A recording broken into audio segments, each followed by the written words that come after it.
عمران خان کی، جنہیں 24 گھنٹوں میں، گزشتہ 24 گھنٹوں میں 24 سال کی سزا سنائی جا چکی ہے۔ 24 گھنٹوں میں 24 سال کی قید بامشقت۔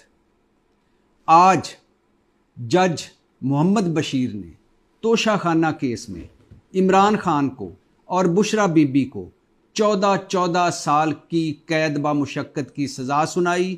دونوں کو اگلے 10 سال کے لیے کسی بھی عہدے کے لیے نااہل قرار دیا اور دونوں پر 1,57,40,00,000 کا جرمانہ بھی کیا۔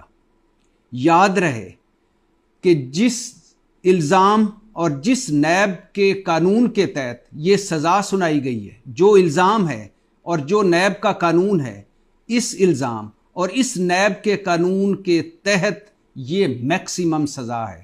اس سے